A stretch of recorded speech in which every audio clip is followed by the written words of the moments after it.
एक राजा जो अपनी मिट्टी पर बाहरी ताकतों को काबिज नहीं होने देना चाहता था।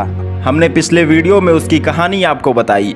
हमने राजा जयसिंह के उन बगावती सुरों से हुई लड़ाई के बारे में आपको बताया, जिसमें पहले भी अंग्रेजों के खिलाफ क्रांति लिखी जा चुकी थी। अब हम बताएंगे आपको रानी के हत्या की कहानी, वही रानी जो अपने करीबियों पर विश्वास करती थी, और उस नाबालिग की भी कहानी जो राज्य का उत्तराधिकारी तो है, लेकिन छिपते छिपाते अपना समय काट रहा है, क्योंकि राज्य में कलह थी और गद्दार उसे मारने के इंतजार में थे।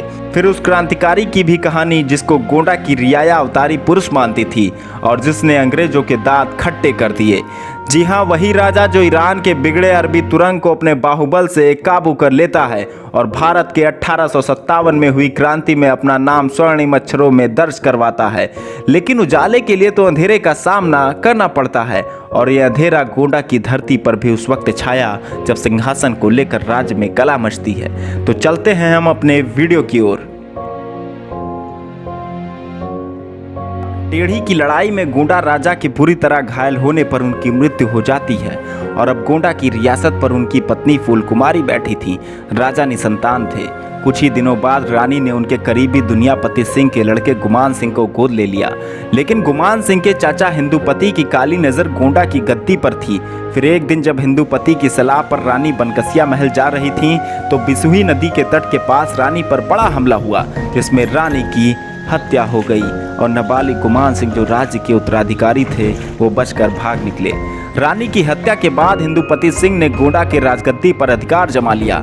राजकुल का यह कलह अमावस्या की काली रात की तरह हो गया। दिनों दिन राज्य में अंधेरा बढ़ता जा रहा था और इस पल का इंतजार कुछ और लोग थे जो कर रहे थे। महाजनी का काम करने वाले मर्दन राम पांडे और बख्तावर पांडे, जिन्होंने राजकुल की कला का फायदा उठाया और हिंदुपति का हाल जानने पहुंचे। फिर धोखे से हिंदुपति सिंह की हत्या कर दी। पति की हत्या देखकर जोरावर कुंवरी अपने बच्चे को लेकर भागी और शहर में वर्तमान समय के राधाकुंड के पास उनके बच्चे की भी हत्या कर दी गई। जोरावर कुंवरी ने किसी तरह अपनी जान बचाई। फिर दिन के उजाले में ही मसाल लेकर वो जब नवाब के पास पहुंची तो नवाब चकित रह गए और पूछा, आप दिन के उजाले में ही मसाल लेकर क्यों आई हैं? रानी ने जवाब दिया, आपके शासन में दिन में ही अंधेरा है। यह सुनकर नवाब बहुत क्रोधित हुए और पांडे बंधुओं को बड़ा दंड देते हुए गोमती नदी में डुबोने का आदेश दे दिया। पांडे बंधुओं को जब सैनिक नदी में डुबोने जा रहे थे तब सैनिकों को कुछ पैसे देकर पांडे बंधु भाग निकले। कुछ दिन बाद राजा गुमान सिंह गोंडा की गद्दी पर बैठे। एक बार जब बलरामपुर के राजा अर्जुन सिंह का काफिला नगर से डंका बजाते हुए निकल रहा था और डंके को बंद नहीं किया तो राजा गोंडा ने तत्काल सैनिक भेजकर डंका फुड़वा दिया। राजा की प्रतिष्ठा का पता इसी से लगाया जा सकता है।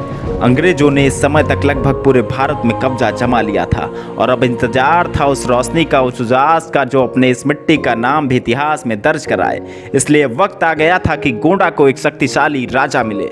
1836 में राजा गुमान सिंह की मृत्यु के बाद उनके छोटे भाई दलजीत सिंह के पुत्र देवी बख्श सिंह मात्र 16 साल की उम्र में गोंडा की रियासत पर बैठते हैं। देवी बख्श सिंह अजान बाहु थे और घुड़सवारी तलवारबाजी में महारत हासिल होने के कारण उनकी ख्याति दूर दूर तक पहुंचने लगी।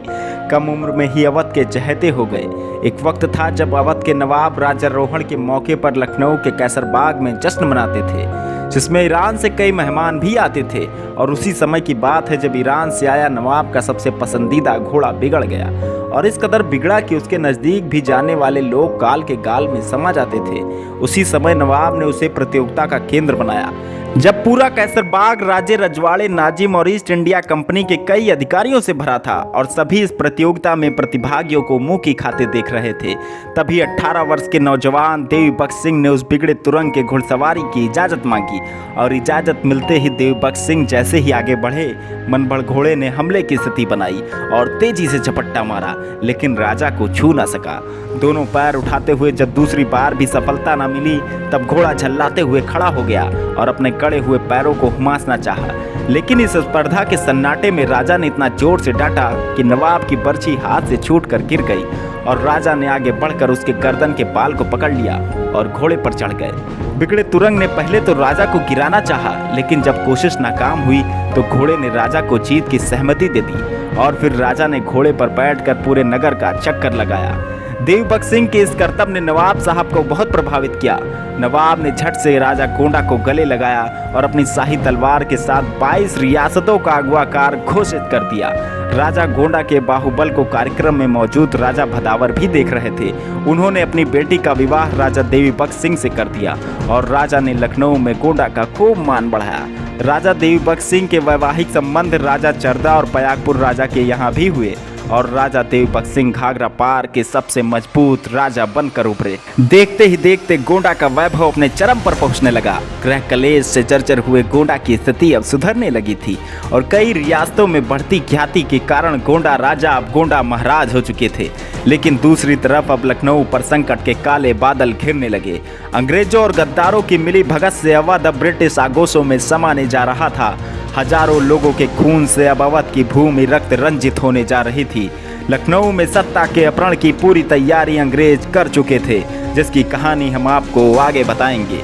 अगर आपको ये वीडियो अच्छी लगी हो तो चैनल को सब्सक्राइब करें।